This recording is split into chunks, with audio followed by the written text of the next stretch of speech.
जय Hind, welcome to दक्षिणा ई classroom. मैं मनीष सेवटा। बच्चों, आज हम आईआईटी जेई का ईयर 2007 का पेपर 2 डिस्कस करने वाले हैं। तो उस टाइम पे जेई एडवांस नहीं नाम होता था, आईआईटी जेई नाम होता था। तो पेपर 2 को अभी हम डिस्कस करेंगे। आई होप आपने अटेम्प्ट कर लिया होगा। मैं साथ में सवाल भी दिखाता रहूँगा आपको।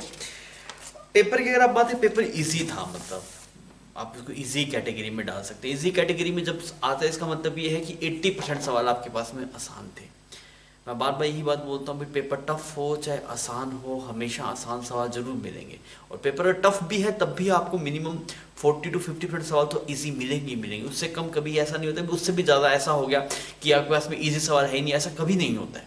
जेई कभी पेपर बनाएगा तो वो हमेशा easy plus tough plus medium, वो सब कॉम्बिनेशन लेके चलेगा, क्योंकि उनको इंस्ट्रक्शंस ये रहते हैं भी ऐसा ऐसा बनाना है, इतने इजी इतने टफ, तो वो रहेगा। तो हमें अगर इजी सवाल पिक करने आ जाए तो हमें दिक्कत नहीं होगी। आइए हम सबसे पहले वन बाय वन सभी सवालों को देखते हैं। पहला सवाल आपके पास है। पहले सवाल में बोला गया आपको कि एक, पहले सवाल को हम देख रहे हैं तो बोला गया spherical portion is removed from the solid sphere having charge distribute uniformly in its volume as shown in the figure, the electric field inside empty space. ये नोट्स में है, आता है ये सवाल। तो ये आईआईटी से नोट्स, जैसे जैसे आईआईटी एग्जाम होते रहते हैं वैसे टीचर्स के नोट्स बदलते रहते हैं। तो ये अभी हर एक टीचर अपने नोट्स में ये सवाल करवाता है।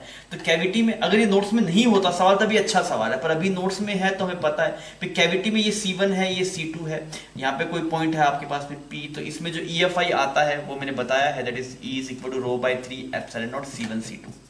तो इसमें क्या क्या है अजीब, अच्छा या फिर अजीब क्या है इसमें कि हर एक पॉइंट पे जो EFI की डायरेक्शन है वो C1 C2 डायरेक्शन में, तो यहाँ पे भी C1 C2 डायरेक्शन ये है ना, पैरेलल EFI आएगा और मैग्नीट्यूड भी फिक्स आएगा। तो आप क्या बोलेंगे, डायरेक्शन मैग्नीट्यूड दोनों फिक्स रहेंगे आपके पास।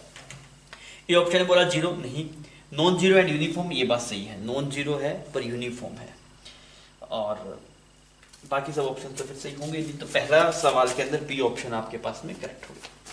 फिर बच्चों हम सेकंड सवाल के अंदर बढ़ते हैं आगे। सेकंड सवाल में अगर हम चर्चा करें तो आपको बोला गया कि एक मैग्नेटिक फील्ड है, आपको दिखा रखा है उसकी वैल्यू वगैरह कुछ कुछ।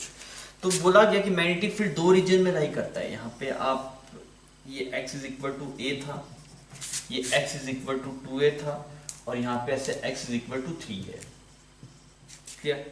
और ये वाला एक्सिस आपको x एक्सिस मानिए, ठीक है, ये कुछ x एक्सिस है, और y आप अंदर की तरफ मानिए, अंदर की तरफ हमने y मान लिया, ठीक है। तो x क्रॉस y, तो ये ऊपर की तरफ z हो गया, क्लियर, ऐसे हमने मान लिया।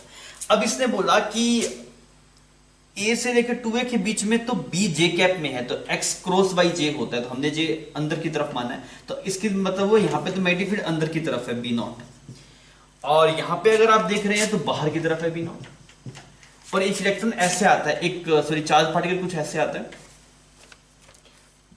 I डायरेक्शन में ऐसे कुछ एंटर करता है, पॉजिटिव चार्ज है।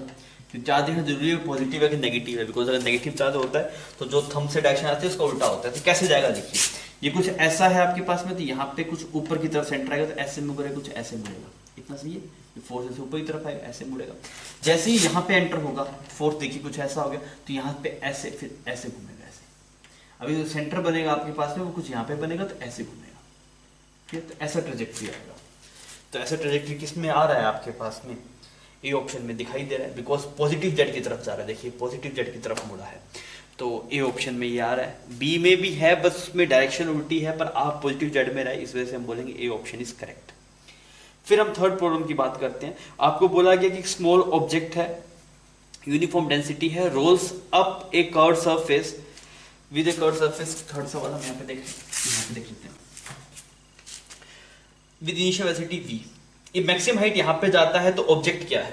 तो देखिए जो एनर्जी होगी वो कितनी होगी, half m v square plus half I को आप लिख दीजिए, चलो ठीक है I लिख देते हैं, और ओमेगा स्क्वायर को लिख दिया v square by r square, ठीक है।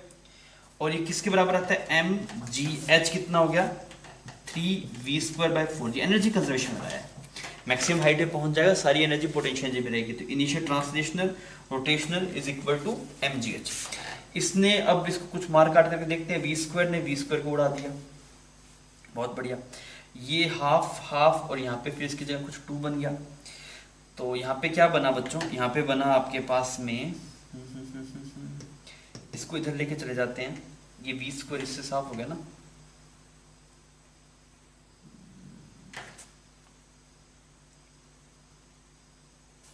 ये g से g साफ हो गया, तो आपके पास से बन गया I by R square is equal to 3/2m, यहाँ पे m/2 बचा, तो I कितना आ गया, mr स्क्वायर बाय 2 आ रहा है I। अब mr स्क्वायर बाय 2 I किसका आता है, डिस्क का आता है, तो मतलब डिस्क होना चाहिए, तो डी ऑप्शन मैच कर। देखिए जितने तीनों सवाल किए सबके सब आसान थे, हलवा सवाल है।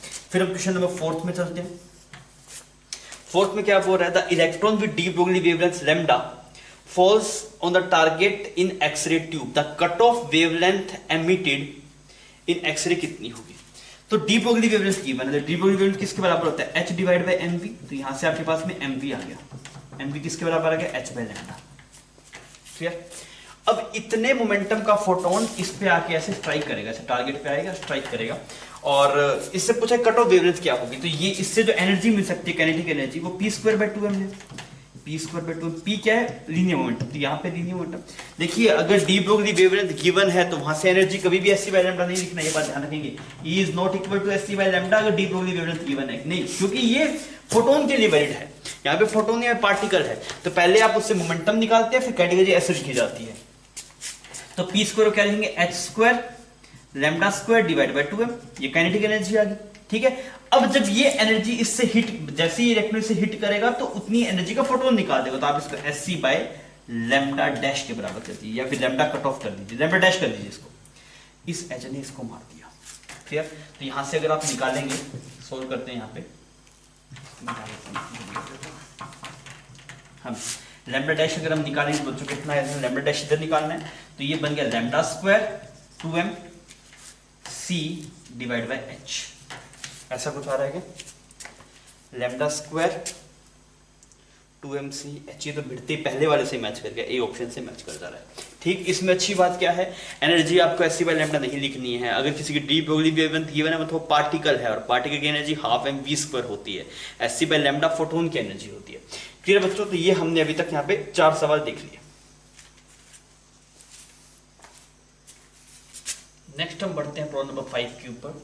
प्रॉब्लम नंबर 5 में आपको क्या बोला गया कि एक स्टूडेंट है और वो एक्सपेरिमेंट कर रहा है यंग्स मॉडुलस का, तो यंग्स मॉडुलस को हम लिखते क्या है, that is stress divide by strain, that is change in length by initial length. अब इसमें क्या क्या फिक्स है, लेंथ एग्जैक्टली गिवन है आपको 2 मीटर लॉन्ग, ये एग्जैक्ट है, इसमें कोई दिक्कत नहीं है, और स्टूडेंट मेजर द एक्सटेंशन जो है लेंथ के अंदर, जो डेल्टा एल है आपके पास में वो 0.8 mm है, और इसमें जो एरर पॉसिबल है वो प्लस माइनस 0.05 mm की एरर पॉसिबल है। लोड जो आपके पास में है F is equal to mg, उसकी वैल्यू आपके पास में 10 होगी, एग्जैक्ट होगी, इसमें कोई एरर नहीं है। इसे g को 9.8 लेने के लिए बोला है, तो आप इसको 9.8 न्यूटन लिख लीजिए, एग्जैक्ट है, इसमें कोई एरर नहीं है।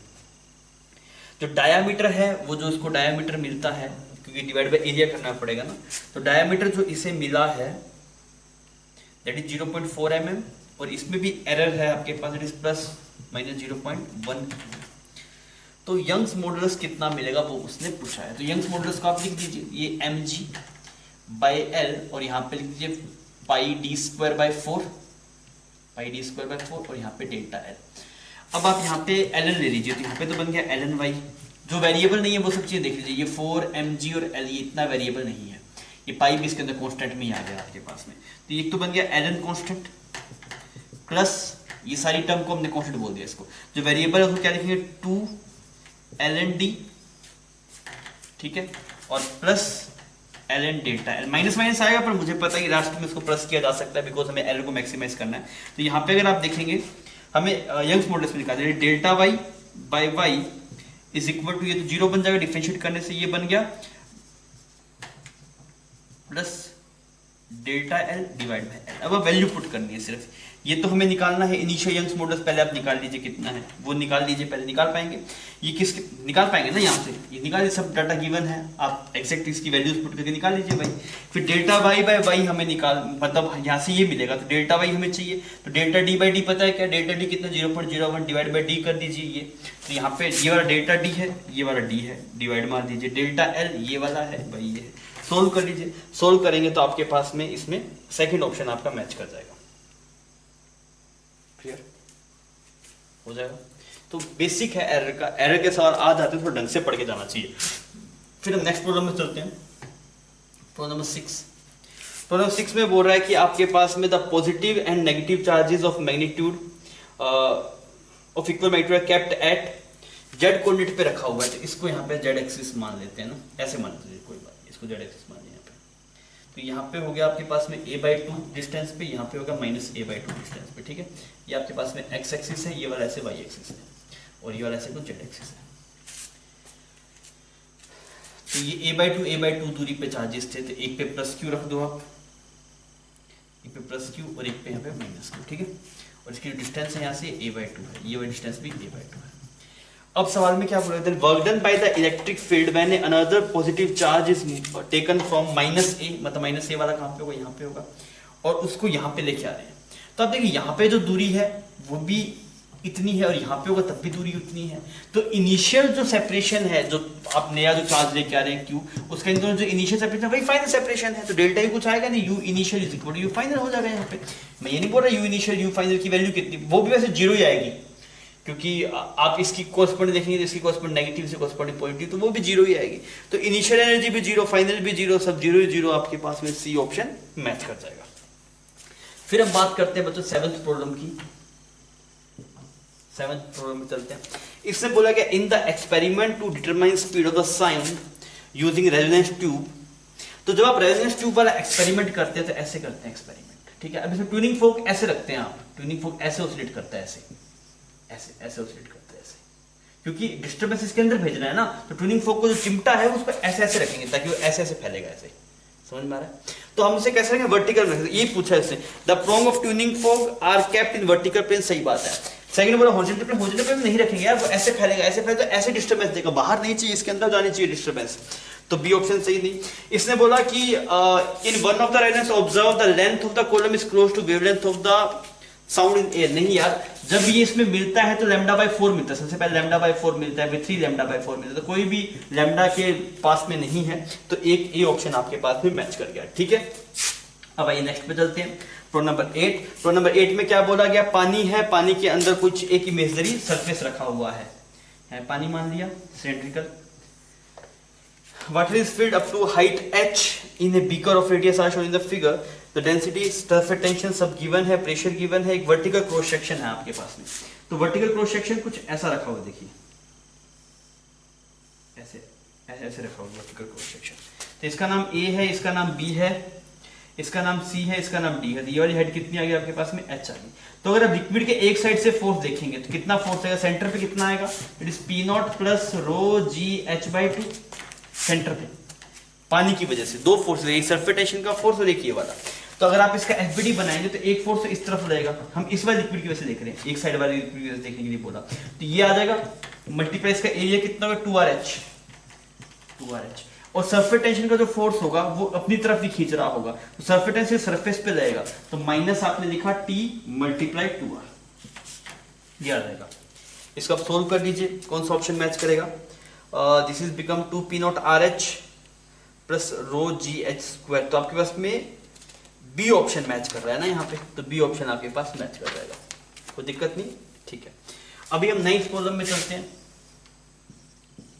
नाइन्थ प्रॉब्लम में क्या बोल रहा है, एक पार्टिकल है, उसका लीनियर मोमेंटम आपको गिवन है। लीनियर मोमेंटम कैसा लिखा हुआ है, linear momentum is equal to A cos KT I cap minus A sin KT J cap, ये लीनियर मोमेंटम लिखा हुआ है। तो एंगल बिटवीन फोर्स, तो F क्या होगा, F हो जाएगा dp/dt।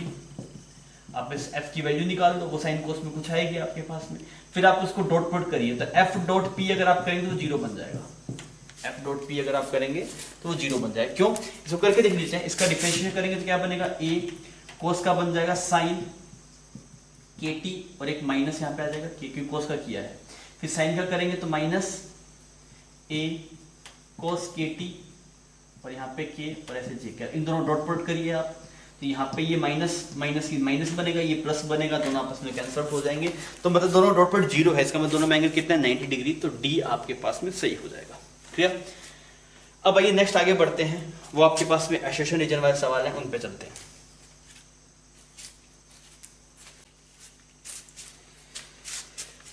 एसेंशियल रीजन पे बच्चों सबसे पहले 10th प्रॉब्लम में चलते हैं। 10th में आपको क्या बोला गया कि यहाँ पे एक कंडक्टिंग कुछ कोयल वोयल है जो भी रखी हुई है और इसके ऊपर ऐसे कुछ वाइंडिंग है, ठीक है, और यहाँ पे ऐसे कोई रिंग रखी हुई है। तो इसमें अगर आप कुछ भी करंट दे रहे हैं, एसी करंट दे रहे हैं, तो ऑब्वियसली इसको पास नहीं आने देगा, बिकॉज रेंज तो क्या बोलेगा भाई रिपेल करने की कोशिश करे, जैसा है वैसा पड़ा रहे, तो इस पे ऐसे ऊपर की तरफ फोर्स लगाएगा ये, मतलब इसकी वजह से इसमें कुछ करंट इंड्यूस होगा, मैग्नेटिक फील्ड है इसका, उसकी वजह से कुछ होगा। अब फोर्स अगर ऊपर की तरफ लगाएं तो करंट या तो ऐसे फ्लो होगा या फिर कोई भी एक सेंस में करंट फ्लो होगा। फोर्स अगर ऊपर की तरफ लगाएं तो मैग्नेटिक फील्ड ऐसा होना चाहिए, ऐसे इसके प्लेन में होना चाहिए मैग्नेटिक फील्ड।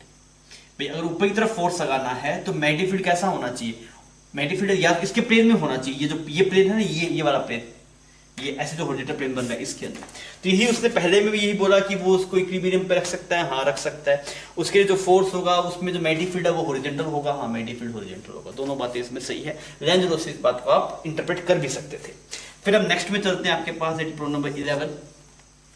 प्रॉब्लम नंबर 11 में बोल रहा है कि if there is no external torque on a body about center of mass then velocity of center of mass remain constant. ये बात कोई जरूरी नहीं है। मान लो यहाँ पे एक कोई रोड है आपके पास में, इसके सेंटर ऑफ मास पे फोर्स लगा रहे हैं F, सेंटर ऑफ मास पे लगाइए एग्जैक्ट, तो टॉर्क तो जीरो हो जाएगा, पर एक्सेलरेशन तो आ जाएगा F/m, तो वेलोसिटी कांस्टेंट नहीं रहेगी। तो आपके पास में पहला स्टेटमेंट ही गलत हो गया। फिर बोला linear momentum of an isolated system is constant, second बात सही है कि आइसोलेटेड सिस्टम में उसका लीनियर मोमेंटम कंजर्व रहेगा, पर पहला स्टेटमेंट गलत हो गया। पहला स्टेटमेंट गलत है तो आप डी ऑप्शन को करेक्ट कर देंगे। फिर हम नेक्स्ट बढ़ते हैं, दैट इज प्रॉब्लम नंबर 12। आपको बोला गया the total translational kinetic energy of A molecule of A given mass is. तो देखिए जो टोटल एनर्जी होती है वो होती है NF/RT बाय टोटल एनर्जी। इसमें अगर आप ट्रांसलेशनल देखें, रोटेशनल देखें, तो ट्रांसलेशन एनर्जी कितनी होगी, तो आप देखेंगे उससे कोरस्पॉन्डिंग कितने डिग्री ऑफ फ्रीडम होती है, ट्रांसलेशन कोरस्पॉन्डिंग 3 होते हैं। तो आप देखिए दिस इज बिकम 3nRT/2। ये बात इसने बोली है कि क्या बोला कि the total translational kinetic energy is 1/5 times, sorry 1.5 times of PV। तो PV यही PV है, इसको आप 3/2 PV लिख सकते हैं। पहला ऑप्शन तो सही है। Second option the molecule of the gas collide with each other and the velocity of molecule change due to collision. सही बात है, कोलिजन होता है, पर उसका इससे कोई लेना देना नहीं है, इससे उसका कोई लेना देना नहीं है। तो दोनों स्टेटमेंट अपने आप में सही है, पर दोनों का एक दूसरे से कोई लेना देना नहीं है, तो आप बोलेंगे आंसर विल बी बी। फिर हम नेक्स्ट चलते हैं 13th प्रॉब्लम के अंदर। आपको बोला गया कि एक cloth cover a table, some dish is kept on it, the cloth can be pulled out without disloading the dish from the table। यार एकदम खींचते हैं तो जैसे इसके ऊपर कुछ सिक्का रखिए, सडन खींचे सिक्का वहीं पे गिर जाएगा। क्यों? क्योंकि इनर्शिया की वजह से वो रेस्ट पे रहना चाहता है। या फिर आप वैसे बात करेंगे तो या तो इनर्शिया बोल देते तो आप बोलेंगे बहुत स्मॉल फोर्स अगर बहुत छोटे टाइम के लिए लगा, आपने पुल किया ना तो टाइम बहुत कम मिला उसको, तो वो उतने टाइम में एक्सीलरेशन लेके आगे जा नहीं पाया, तो वो जहां पे था वहीं का वहीं गिर जाएगा। तो इनर्शिया की वैसे बात होती है। सही है स्टेटमेंट 1। स्टेटमेंट 2 बोल रहा है कि every action there is equal opposite action. ये बात भी सही है, पर इसका उससे कोई लेन देन नहीं है, उसका जो रीजन था वो इनर्शिया था। तो आप बोलेंगे इसमें ऑप्शन बी आपके पास में करेक्ट हो जाएगा कि भाई दोनों आपके पास में सही है, पर एक का दूसरे से कोई लेना देना नहीं है। क्लियर? फिर आइए हम बात करते हैं प्रॉब्लम नंबर आपके पास में 14, 15, 16 की। 14, 15, 16 बच्चों ये आपके पास में कॉम्प्रीहेंशन है, ये आपके पास में कॉम्प्रीहेंशन है। इसमें बोला गया कि आपको in the figure show the surface XY is separating two medium. ये X है, ये वाला Y है, और ये इन दोनों मीडियम्स को सेपरेट कर रहा है। ये मीडियम 1 है कुछ आपके पास में, और ये मीडियम 2 है। ठीक है। The lines ABC wave fronts को रिप्रेजेंट करती है, ये दोनों लाइंस ऐसे। वेव फ्रंट का मतलब समझते हैं, उसका लोकस, जिसका मतलब वेव फ्रंट एक ऐसे पॉइंट्स का लोकस है जिन सबका फेस सेम हो। तो ऐसा कुछ है, तो यहाँ पे जो वेव आ रही होगी वो कुछ ऐसी आ रही होगी, ऐसे जो इंसिडेंट वेव होगी वो कुछ ऐसी आ रही होगी ऐसे। ठीक। दूसरे वाले अगर आप देख रहे हैं तो उसका थोड़ा सा उसके भी ऐसे पैरेलल बना रखे हैं इसने, तो वो भी कुछ ऐसा हो रहा होगा ऐसे। ठीक है। तो ये वाला कुछ I था, ये वाला कुछ R है, angle of refraction. Wave front का मतलब ये होता है, तो इसमें ऐसे पैरेलल लाइंस आ रही है, यहाँ पे ऐसे पैरेलल जा रही है। सबसे पहले वाले में देखते हैं, the light travels as a parallel beam of light. दोनों मीडियम में तो साफ दिखाई दे रहा है, दोनों पैरेलल जा रही है, तो ए ऑप्शन सही हो जाएगा। बहुत ही हलवा सवाल था ये। तो आगे बढ़ते हैं, 15th की बात करते हैं। 15th में क्या बोल रहा है कि the phase of light wave eight CDE, कुछ कुछ पॉइंट्स मेंशन कर रखे हैं। ये C है, ये D है, और ये वाला कुछ ई है, ये वाला एफ है। देखिए जितने भी पॉइंट्स इस वाले लाइन पे लाई कर रहे हैं उन सबका फेज सेम है, इस पे जो लाई कर रहे हैं उनका फेज भी सेम है। क्योंकि वेव फ्रंट का मतलब ये होता है उस वाले प्लेन का या फिर उस वाली शेप का लोकस, मतलब locus of points which are having same phase. तो इस वाली लाइन पे या फिर इस प्लेन पे जितने भी पॉइंट्स लाई कर रहे होंगे उन सबका फेज आपके पास सेम होगा। सिमिलरली यहाँ पे भी यही होगा। तो ऑप्शन ए में तो बोल रहा है कि सी और डी का फेज सेम नहीं हो सकता, गलत बात, सेम ही होगा भाई, एक ही वेव फ्रंट पे है। बी में अगर देखें तो डी और ई का फेज सेम नहीं हो सकता, डी और ई का, ये बात सही है भाई, सॉरी, अच्छा कैन बी इक्वल, इक्वल नहीं हो सकते, कैन बी इक्वल लिखे, मुझे लगा कैन नॉट बी इक्वल है, कैन नॉट इक्वल, तो बी भी नहीं हो सकता। सी में बोला कि डी का फेज माइनस एफ का फेज इज इक्वल टू सी का फेज माइनस सी का फेज, सही बात है यार, डी का फेज जो है वो सी का फेज है, इसका जो फेज है इसका फेज है, इसमें से ये माइनस करो इसमें से ये माइनस करो, एक ही बात है। सी ऑप्शन करेक्ट हो गया। उसमें फिर दूसरा ने बोला कि इक्वल नहीं है तो वो वैसे गलत हो गया। फिर बोला कि स्पीड ऑफ लाइट किस में ज्यादा है, तो अब आप देखिए यहाँ पे बैंड हो रहा है ऐसे, तो ये आपके पास में डेंसर मीडियम है, ये डेंसर मीडियम है तो इसमें स्पीड कम होगी, तो आप क्या बोलेंगे मीडियम 2 में स्पीड कम होगी। अगर आप मीडियम 2 में देखें तो कम होगी as compare to speed in medium 1, because normal की तरफ बैंड हो रहा है ना, अगर नॉर्मल की तरफ बैंड हो रहा है तो फिर स्पीड मतलब रिफ्रैक्टिव इंडेक्स ज्यादा है, रिफ्रैक्टिव इंडेक्स ज्यादा है मतलब स्पीड कम हो जाएगी। तो आप बोलेंगे 1 में ज्यादा है और 2 के कंपैरिजन में, तो बी ऑप्शन करेक्ट हो जाएगा। ठीक है,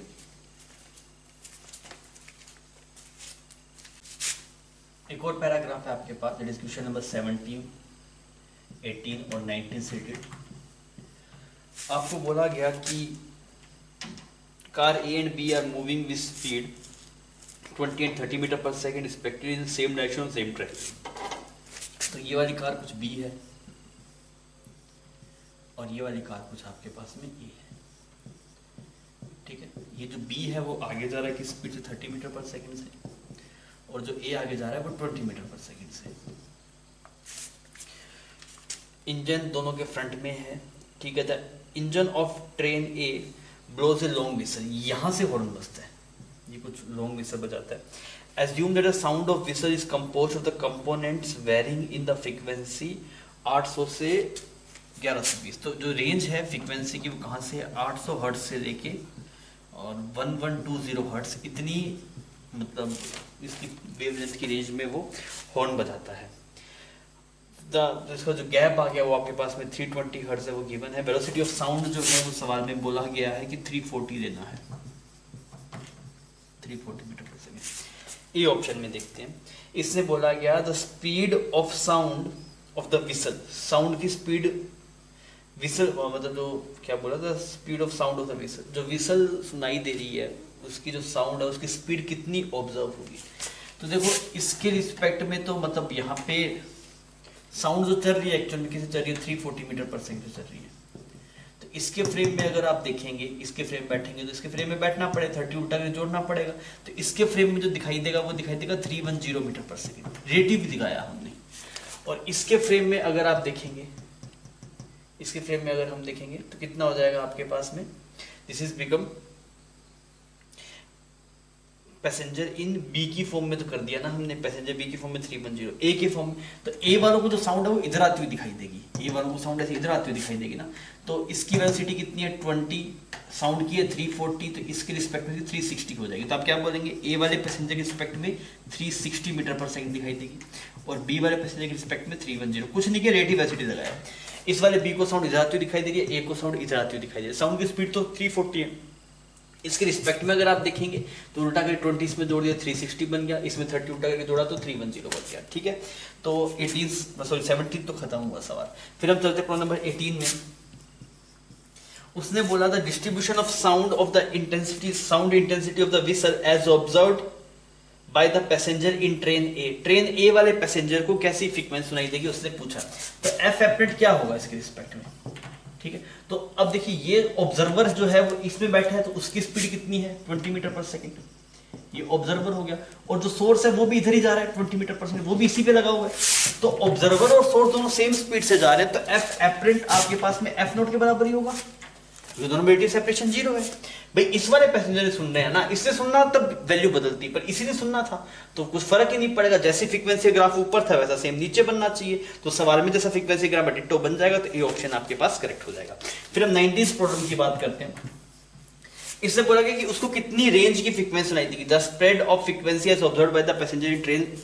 तो आप क्या बोलेंगे, एफ एपरेंट आएगा आपकी बार, ये कौन सुन रहा है, बी वाली ट्रेन वाला सुन रहा है, तो आप कहेंगे वेलोसिटी ऑफ साउंड, ऊपर किसकी वेलोसिटी आएगी आपके पास में, ऑब्जर्वर की वेलोसिटी आएगी। तो ये ऑब्जर्वर है, तो ये दूर भाग रहा है आपके पास में, तो -30 लिखेंगे।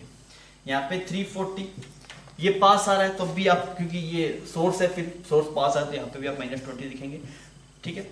अब इसको जो एक्चुअल विड्थ थी वो डेल्टा एफ नॉट थी आपके पास में। अभी हम देख रहे हैं कि एफ एपरेंट में कितना वेरिएशन है, तो ये वाली विड्थ कितनी है ये आपके पास में, दिस इज 320 ना, दिस इज 320 हर्ट्ज का गैप है ना, ये 320 है, तो यहाँ पे ये साफ हो जाएगा। तो डेल्टा एफ जो एपरेंट में सुनाई देगा आपको, तो वो आ जाएगा 310 हर्ट्ज। क्योंकि आप करते क्या एक्चुअली, सबसे पहले यहाँ पे आप 1120 लिखते, फिर -800 लिखते, तो वो हमने डायरेक्टली कर दिया, तो आपके पास में ए ऑप्शन यहां पे मैच कर जाएगा। क्लियर बच्चों, फिर हम 20th नंबर पे चलते हैं। ये मैच द कॉलम है। आपको बोला गया कि कुछ कंडीशंस गिवन है कॉलम 1 में, कॉलम 2 से मैच करवानी है, कहाँ मैच हो रही है वो कुछ है। तो अगर आप इसमें देख रहे हैं, सबसे पहले बोला गया था object move on the X axis under the conservative force कुछ है, और स्पीड वर्सेस पोजीशन का ग्राफ मतलब वैल्यू गिवन है। तो v कुछ ऐसा लिखा हुआ है, v is equal to c1 under root c2 multiply X square. Sorry यार, ये तो v is equal to omega root A square में एक्स स्क्वायर जैसा है ना, ऐसा तो ऐसा होता है ना, v is equal to omega root A square में एक्स स्क्वायर, ये तो ऐसे जब से रीड कर रहा है, तब बोले तो object will execute SHM. SHM में बी क्यू में बोल रहा है कि डायरेक्शन चेंज नहीं करता, एसएचएम में करता है। पहली बात तो एसएचएम है, ए वाले में अगर आप देख रहे हैं तो एसएचएम है, तो एसएचएम में डायरेक्शन चेंज होता है, तो बी वाला सही नहीं होगा। काइनेटिक एनर्जी डिक्रीज नहीं होती, कभी डिक्रीज कभी इंक्रीज कुछ भी हो सकता है, और कंटिन्यूसली डायरेक्शन चेंज हो जाए, सिर्फ एक ही ऑप्शन मैच कर जाएगा पी, तो ए में आपके पास में पी मैच करता है, ठीक है। फिर हम बी वाले में चलते हैं। अब बोला गया वेलोसिटी का फंक्शन कुछ है, v is equal to minus K X है, v is equal to minus K X, ऐसा कुछ है। थोड़ा अजीब लग रहा है, थोड़ा देखते हैं इसको। तो v को आप लिख दो dx by dt is equal to minus K X, तो यहाँ पे ये बन जाएगा ln x minus K T plus C. Clear, कुछ ऐसा एक्सप्रेशन बन जाएगा आपके पास में, ठीक है।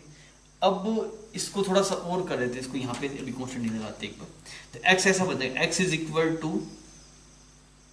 लिमिट्स पुट कर देते हैं, मान लेते किसी इनिशियली कुछ x नॉट पे था, फाइनली किसी x पे है, तो x की वैल्यू कितनी आ जाएगी आपके पास में, x not E rest power minus K T. तो यार ये तो ऐसा फंक्शन बन गया कि ये जब आपके पास में जीरो बनेगी इस x की वैल्यू, इनिशियली कहीं पे था, तो x की वैल्यू अगर आपको जीरो बने, टाइम इनफाइनाइट रहेगा। मतलब ये कुछ ऐसा हो रहा है, यहाँ से यहाँ पे है ऐसे पॉजिटिव x में, पर इधर आ रहा है, जैसे इधर आ रहा है वैसे कम होती जा रही है, जैसे इधर आ रहा है वैसे कम हो जाएगा, बिकॉज x की वैल्यू कम हो रही है। तो यहाँ से इसको यहाँ पे आने में इनफाइनाइट टाइम लग जाएगा, टाइम कितना लगेगा, इनफाइनाइट, यहाँ पहुंचेगा नहीं कभी, तो यहाँ से यहाँ पे आता रहेगा धीरे धीरे यहाँ पे इनफाइनाइट टाइम में यहाँ पहुंचेगा, क्योंकि यहाँ पे जैसे जैसे जितना पास आ रहा है वैसे वैसे कम होती जा रही है आपके पास। तो इसमें अगर आप देखेंगे x की वैल्यू जीरो कब आई, जब t इक्वल टू इनफिनिटी पे है। तो इससे क्या बोला, ऑब्जेक्ट इज एग्जीक्यूट एसएचएम नहीं कर रहा, object does not change direction. हाँ ये बात सही, एक बार जहां चला बस वहीं पे आता रहेगा धीरे धीरे पहुंचता रहेगा, तो क्यू ऑप्शन सही हो गया। Kinetic energy of object is decreasing, हाँ ये कंटिन्यूसली डिक्रीज कर रहा है, ये बात भी सही है। तो इसमें एक तो क्यू मैच कर गया, एक आर मैच कर गया। एस में देखते हैं, ऑब्जेक्ट में डायरेक्शन चेंज नहीं करेगा, तो वो वाला गलत हो गया, ठीक है। अब हम सी ऑप्शन में चलते हैं इसके, ये तो ए और बी हो गया, अभी हम सी ऑप्शन की बात करते हैं। सी ऑप्शन में क्या बोल रहा है, the object is attached to one end of a masses spring of given spring constant, other end आपने एलिवेटर से ज्वाइन किया। Initially everything is at rest. The elevator start going upward with a constant a the motion observed from the elevator during the period. तो यार initially यहाँ पे था ऐसे equilibrium पे, इनिशियली एलिवेटर रुका हुआ था, तो यहाँ पे इक्विलिब्रियम था, तो स्प्रिंग में जो एक्सटेंशन था वो था mg/k। जैसे आप इसको ऊपर की तरफ लेके जाएंगे लगेंगे, तो मीन पोजीशन कहीं और शिफ्ट हो जाएगा, ऊपर नीचे कहीं पे भी हो जाएगा। ऊपर लेके जा रहे हैं क्या, अपवर्ड जा रहा है, तो आपके पास में जो मीन पोजीशन है वो थोड़ा और नीचे शिफ्ट हो जाएगा, मीन पोजीशन कुछ यहाँ पे नीचे आएगा। अब क्या कहाँ पे आएगा मीन पोजीशन, यहाँ से, मतलब मीन पोजीशन को उस पर जो डेल्टा एक्स आएगा that is m G plus A divide by K। तो फिर वापस ये ऑसिलेट करना शुरू हो जाएगा, अगेन ये SHM बन गया। अब इसमें भी SHM था, इसमें भी SHM था, जो ऑप्शन इसमें सही है वो इसमें सही होंगे, तो C का सिर्फ P सही हो जाएगा। क्लियर? C का भी आपके पास में P सही हो जाएगा। फिर हम चलते हैं ऑप्शन डी के अंदर। ऑप्शन डी में बोला गया the object is projected from earth surface vertically upward with the speed. Okay, तो आपने अर्थ के सरफेस से प्रोजेक्ट किया किसी को, तो एस्केप वेलोसिटी कितने थे आपको याद है? Minus G M M by R is equal to half M V square. तो एस्केप वेलोसिटी आती है under root 2 G M by R. आपके पास जो वेलोसिटी है वो एस्केप से भी ज्यादा है, वो एस्केप से ज्यादा, इसका रूट 2 टाइम्स है वो, तो वो तो भाई पक्का ही एस्केप कर देगा। तो जैसे ऊपर जाएगा स्पीड कम होगी, हाँ स्पीड तो कम होगी, इन्फिनिटी पहुंचेगा तो स्पीड होगी, तो स्पीड आपके पास में डिक्रीज करेगा, डायरेक्शन कभी चेंज नहीं करेगा, तो क्यू सही होगा आपके पास में, आर सही होगा, क्योंकि स्पीड कम हो रही है तो काइनेटिक एनर्जी डिक्रीज होगी। तो दो ऑप्शन सही हो जाएंगे, क्यू एंड आर। क्लियर बच्चों? नेक्स्ट हम क्वेश्चन नंबर 21 देख रहे हैं। मैग्नेटिज्म का सवाल है, सिंपल डायरेक्शन देखने के लायक। सबसे पहला ए ऑप्शन में इसने क्या बोला कि दो वायर्स है आपके पास में, एक यहाँ पे है, एक वायर ऐसे है, इसमें करंट कुछ ऐसे फ्लो कर रहा है, इसमें करंट कुछ ऐसे फ्लो कर रहा है, और पी पॉइंट मिड पॉइंट पे है यहाँ पे ना। तो इसकी वजह जो मैग्नेटिक फील्ड आएगा, इसकी वजह से वो किस तरफ आएगा? बाहर की वजह से आएगा, और इस तरफ जाएगा अंदर की तरफ आएगा। तो नेट मैग्नेटिक फील्ड 0 है, दोनों अपोजिट डायरेक्शन में है। तो पी ऑप्शन में बोल रहा है कि दोनों की वजह से सेम डायरेक्शन में है, नहीं है तो पी तो सही नहीं होगा। क्यू में बोल रहा है कि अपोजिट डायरेक्शन में है, तो ये बात सही है, तो एक तो क्यू सही हो गया इसका। मैग्नेटिक फील्ड नेट वैल्यू 0 है, हाँ ये बात भी सही है, आर 0 हो गया। दोनों वायर्स आपके पास में रिपेल करेगी कि नहीं करेगी? तो इसकी वजह जो मैग्नेटिक फील्ड था वो बाहर की तरफ है यहाँ पे, और अगर ये बाहर की तरफ है और मैग्नेटिक फील्ड ऐसा, तो ये अट्रैक्ट करेगी, ये तो रिपेल नहीं करेगी, अट्रैक्ट करेगी। तो आप बोलेंगे पहले का सिर्फ क्यू आर मैच करेगा, देख सकते हैं ना ये, इसके से मैग्नेटिक फील्ड देखिए, फिर देखिए अट्रैक्ट कर रहा है, रिपेल कर रहा है, नोट से बताया जाता है ये। बी ऑप्शन में क्या बोला गया? रिंग है आपके पास में ऐसे, यहाँ पे भी एक रिंग है, यहाँ पे भी ऐसे रिंग है, तो इसमें से करंट कुछ यहाँ से बाहर निकल रहा है, यहाँ पे अंदर जा रहा है, सेम ये है, इसमें भी ऐसे निकल रहा है, यहाँ पे अंदर जा रहा है, यहाँ पे पूछा गया। तो मैंने बोला, बताया था कि रिंग के एक्सिस पे कैसे देखते हैं, सेंटर पे देख लीजिए, सेंटर पे ऐसा है, तो दोनों की वजह से, इसकी वजह से B1 भी ऐसा आएगा और B2 भी ऐसा आएगा। फिर सेंटर पे यहाँ पे इस तरफ आ रहा है, तो यहाँ पे भी इस तरफ, फिर पूरे एक्सिस पे भी ऐसा आएगा, तो दोनों की वजह से सेम डायरेक्शन में है, तो पी ऑप्शन मैच कर गया। मैग्नेटिक फील्ड 0 नहीं है, कुछ वैल्यू है आपके पास में। अट्रैक्ट रिपेल देखते हैं, तो इसको बारमेट से रिप्लेस करना पड़ेगा, तो इसको बारमेट बनाऊंगा तो मैग्नेटिक मोमेंट इस तरफ आ रहा है, ऐसा आ रहा है, तो यहाँ पे नॉर्थ पोल होगा, यहाँ पे साउथ पोल होगा। सिमिलरली इसमें भी यहाँ पे नॉर्थ पोल होगा, यहाँ पे साउथ पोल होगा। ये सब सवाल बारमेट से इजी हो जाते हैं। अब ये दोनों अट्रैक्ट कर रहे हैं, ये दोनों क्या कर रहे हैं? अट्रैक्ट कर रहे हैं, तो रिपेल नहीं कर रहे, सिर्फ पी ऑप्शन इसके अंदर सही हो जाएगा। फिर हम चलते हैं सी वाले के अंदर। आपको ऐसे दो लूप बना दिए ऐसे, इसमें करंट कैसे फ्लो कर रहा है? कुछ ऐसा फ्लो कर रहा है, इसमें भी करंट कुछ ऐसा फ्लो कर रहा है। तो यहाँ पे मैग्नेटिक फील्ड पूछा, तो रिंग के बाहर कैसे देखेंगे? अंदर जो है उसके अपोजिट डायरेक्शन में बाहर होगा, क्योंकि फील्ड एंगल क्लोज लूप बना है, तो यहाँ पे अंदर की तरफ मैग्नेटिक फील्ड है, यहाँ पे भी अंदर की तरफ मैग्नेटिक फील्ड है, तो ये अंदर की तरफ वाली फील्ड ऐसे घूम के यहाँ पे फिर बाहर आएगी, ऐसे अंदर जाए तो यहाँ पे ऐसे घूम के ऐसे बाहर आ रही है। ये समझ में आ रहा है? ऐसे है तो फील्ड ऐसे जा रही है, फिर ऐसे बाहर आ रही है, तो अंदर जिस तरफ आता है जस्ट बाहर उसका अपोजिट डायरेक्शन में आएगा। तो सेम इसकी वजह से भी, सॉरी इसकी वजह से यहाँ पे बाहर की तरफ है, तो वहां पे अंदर की तरफ होगा। समझ में आ रहा है? तो दोनों की वजह से अपोजिट डायरेक्शन में होगा। तो सबसे पहले तो अपोजिट डायरेक्शन में होगा, मतलब क्यू मैच कर जाएगा, ठीक। और नेट की वैल्यू 0 हो जाएगी, बिकॉज इक्वी डिस्टेंस है, नेट 0 हो जाएगा। फिर अगर आप डी ऑप्शन में देख रहे हैं, तो डी ऑप्शन में से दो लूप हैं, एक लूप ये रहा, एक लूप ऐसे कुछ बना दिया, इसमें कुछ करंट ऐसे जा रहा है और इसमें कुछ करंट ऐसे जा रहा है। तो दोनों की वजह से मैग्नेटिक फील्ड अगर आप देखेंगे तो अपोजिट डायरेक्शन में आएगा, पर 0 नहीं आएगा आपके पास में। तो हम क्या बोलेंगे? अपोजिट डायरेक्शन में सिर्फ क्यू आपके पास में मैच कर जाएगा, बाकी तो पता नहीं सकता, फोर्स वोर्स तो 0 नहीं आएगा, कुछ ना कुछ फोर्स आएगा। और हम ठीक है, अब इसमें अगर आपको अट्रैक्शन को देखना चाहते हैं तो आप ये ऐसे देख सकते हैं। देखिए कि यहाँ पे इसका जो बार मैग्नेट, इसका जो इसकी जो मैग्नेटिक फील्ड है यहाँ पे, तो ऐसे देखिए, इसको बार मैग्नेट से रिप्लेस कर दीजिए, तो इसका जो बार मैग्नेट बनेगा कुछ ऐसा बनेगा, तो ऊपर की तरफ नॉर्थ पोल बनेगा, बाहर की तरफ नॉर्थ पोल बनेगा, और फील्ड अगर आप देखें तो इसे अंदर की तरफ बनेगी, इस वाली बार मैग्नेट की। अंदर वाले को बारमेट से रिप्लेस करते, यहाँ पे नॉर्थ, यहाँ पे साउथ बना ऐसे, तो ऐसे इसके लिए फिडेंस बनेगी। तो अब इसकी वजह से इस पे नेट फोर्स 0 ही आएगा, कुछ फर्क नहीं पड़ेगा इस पे। अगर आप देखें नेट फोर्स 0 आ जाएगा, तो सिर्फ क्यू ऑप्शन मैच करेगा आपके पास, ठीक है। नेक्स्ट हम बात करते हैं क्वेश्चन नंबर 22 की। अब बोला कॉलम 1 और कॉलम 2 में कुछ कुछ चीजें। बायोमेट्रिक स्ट्रिप किसका एग्जांपल, देखिए बायोमेट्रिक स्ट्रिप आपका थर्मल एक्सपेंशन का एग्जांपल है, ठीक है। तो पहले का एक वाले का अगर आप देखें तो एस ऑप्शन मैच कर जाएगा, क्योंकि थर्मल एक्सपेंशन का एग्जांपल है। स्टीम इंजन अगर आप देखें तो एनर्जी कंजर्वेशन का है। स्टीम में आप जो स्टीम से जो एनर्जी मिलती है उसको आप मैकेनिकल वर्क में क्रिएट करते हैं, तो ये बी का आपके पास में क्यू मैच है। सिंपल, बहुत ही आसान सवाल है।